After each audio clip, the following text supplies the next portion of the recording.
Hi, so my name is Rufaro Joy Twisile Shiri. My picture has a bird and a person sitting on a tree feeding the bird with the urban skyline in the back.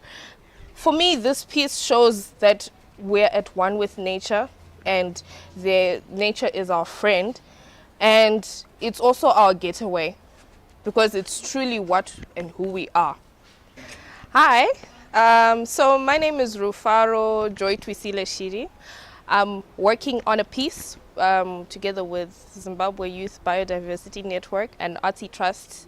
This piece was quite interesting because it had a lot of literature and research that has been done on it, and it was wanting us to depict the vision of the future that we have for the human-nature relationship.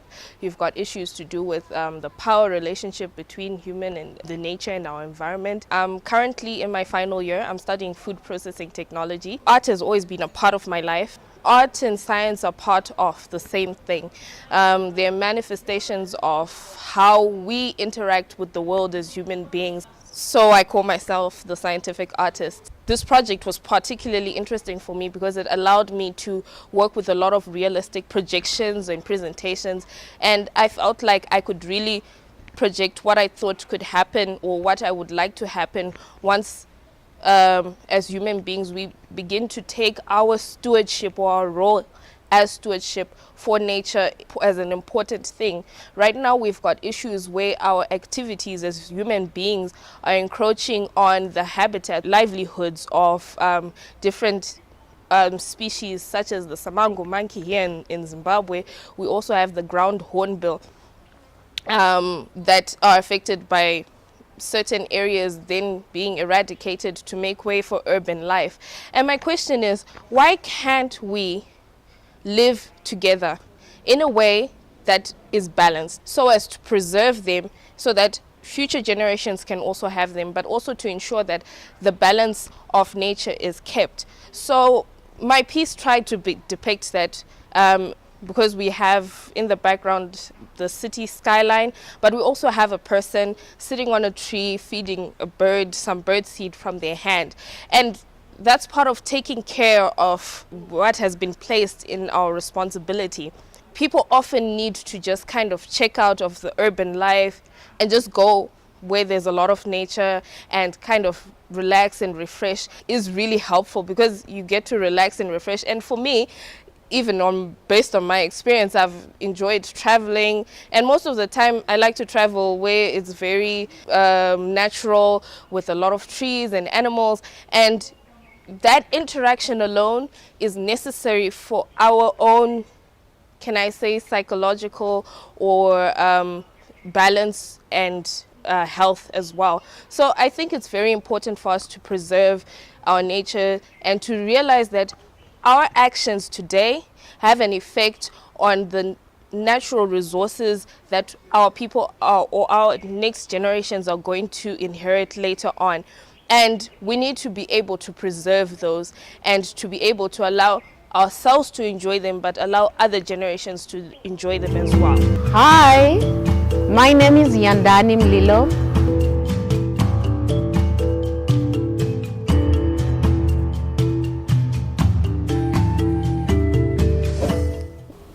I'm drawing inspiration from how it's been going with COVID and isolation and how people get lonely.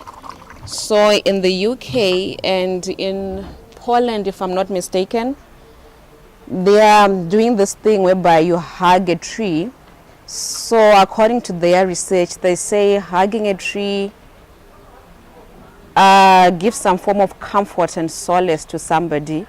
So you feel a bit less lonely, and also what the tree generates kind of helps also make you feel happier. So that is where my inspiration is coming from. And taking it 10 years from now, we don't know when COVID is going to end. And also just probably when you look at issues of mental health, dealing with depression and all that, I think that could also be something that could be used to deal with such issues as well, even as an individual. More could actually be done to preserve the environment, because we have global warming in the mix and firewood and cutting down trees, hence in the process polluting the environment. And that in itself, it's at a micro level, but it has a bigger impact. That in itself, I feel more could be done. I mean, we have the solar systems coming up. We could find more innovative ways to use solar at a household level, whereby it's more affordable. It doesn't become so expensive just to insert a solar panel, but find other ways to also conserve and preserve and cohabitate with the environment. Hi, my name is Yandani Mlilo. I am an artist. I do visual art, I write, I do film. I'm a theater actress as well.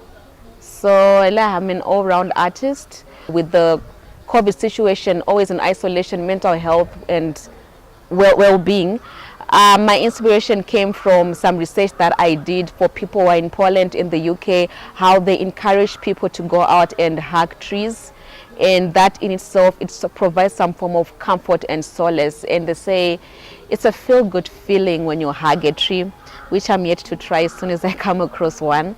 So that is where my inspiration with my artwork is coming from. So the hugging a tree concept, looking at it 10 years from now, I feel like it could be something that is very doable 10 years from now. With the way things are going, families are becoming nuclear, smaller and smaller. People are uprooting themselves from their countries to work in other countries, and interaction tends to become something that's not easy to do. And also with the busy life schedules, I think nature in itself would be the friend for one to feel comfortable, feel at home, and feel that deep connection spiritually, physically, and emotionally. We are losing about, according to researchers, 300,000 hectares per year of trees that are just being, due to the whole farming, tobacco farming, deforestation. People and the environment coexist, and one cannot be without the other. What are we leaving behind for them? Is this the kind of world that we want them to see? Blessings. My name is Kudakwashe Chakonda.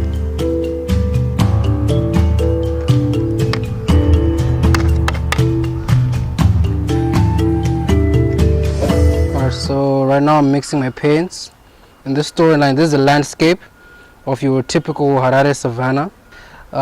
So what these ladies are doing, they're going to pray for the rains to come. They go out, they seek for guidance from the spirits above.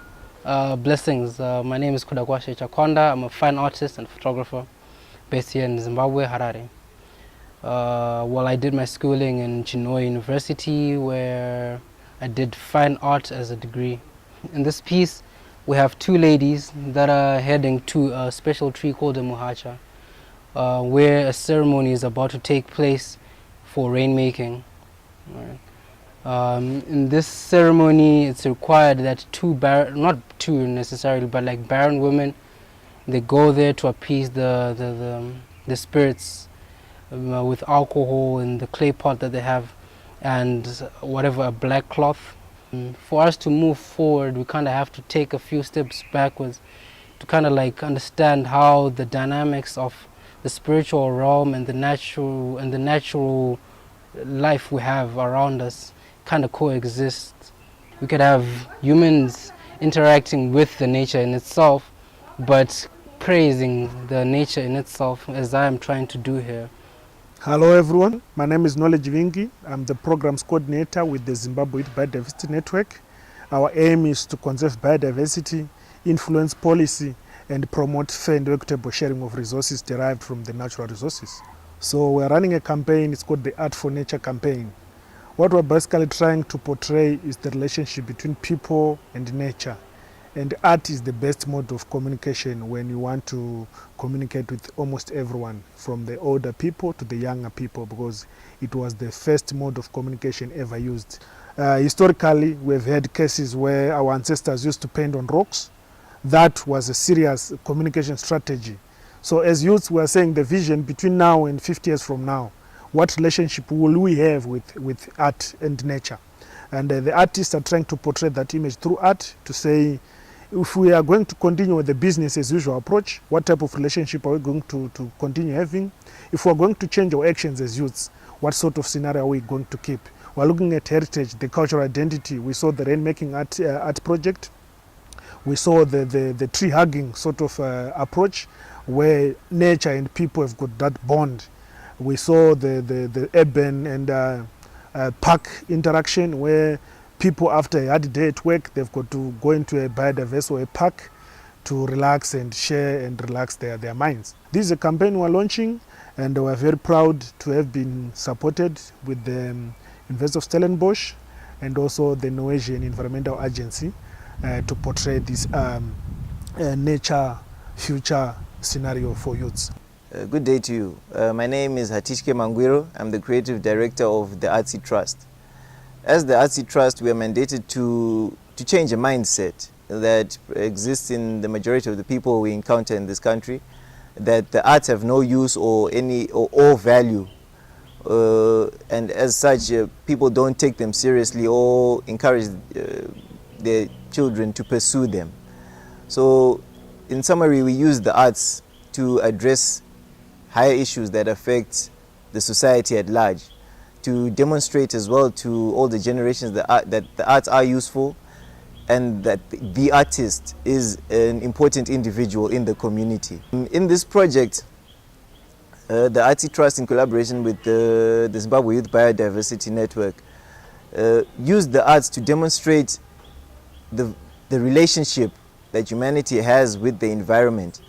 What could go wrong if we do not change our living habits into sustainable ones, and the potential disaster that we are imminently facing. Enjoy them as well.